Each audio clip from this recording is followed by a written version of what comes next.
Yo tout le monde, c'est Mel Janard. Aujourd'hui, je vous retrouve pour une vidéo un peu festive, comme vous pouvez voir. Je vais vous présenter une suggestion cadeau de Noël. Puis bien honnêtement, je pense que ça va être la seule vidéo à thématique du temps des fêtes que je vais faire cette année parce que si vous me suivez sur Instagram, vous savez que je suis pas mal occupée ces temps-ci avec les contrats puis avec ma nouvelle job à la librairie. Mais aujourd'hui, je tenais à vous présenter, à vous parler un peu plus en détail parce que j'en avais parlé très brièvement dans ma dernière vidéo du livre Un Noël cathodique, la magie de ciné-cadeaux déballé. C'est un livre, un collectif d'essais publié aux éditions de ta mère.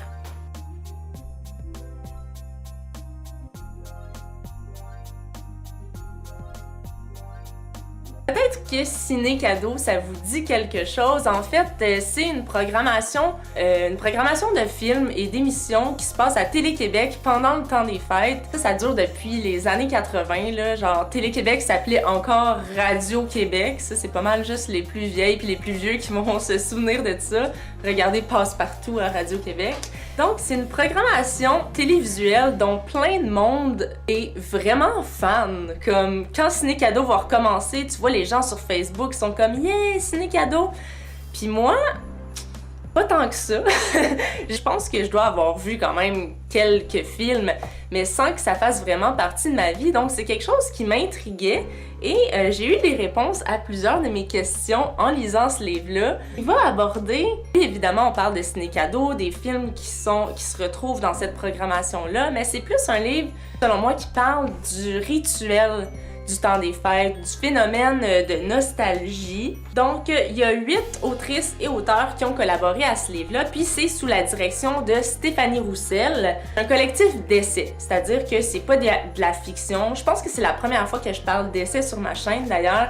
C'est plutôt des textes un peu documentaires / d'opinion de la part des autrices et des auteurs. Il y a un texte qui va aborder, par exemple, le fait que on pensait que c'était une programmation pour enfants, mais il y avait des films quand même trash qui nous étaient présentés. Un autre texte que j'ai trouvé super intéressant, qui dit que c'était pas des films de Noël qui étaient présentés à Ciné-Cadeau, c'était souvent les mêmes films qui revenaient, mais ça n'a aucun rapport avec Noël. Fait que tu sais, pourquoi on dit que c'est tant que ça une programmation de Noël? Bon, je vous dirai pas c'est quoi la conclusion de l'auteur, je vais vous laisser le lire dans ce livre-là. Et probablement un des textes qui m'a le plus touchée, c'est celui de Sandrine Galland qui parle de la présence féminine, ou plutôt de l'absence des rôles féminins importants dans Ciné-Cadeau, mais aussi dans le cinéma de notre enfance qui nous a marqué, qui a un peu forgé qui on est devenu en tant que femme, en tant qu'humain. Alors là, vous vous demandez peut-être, mais à qui offrir ce livre-là à Noël? Bien, évidemment, je vous dirais aux fans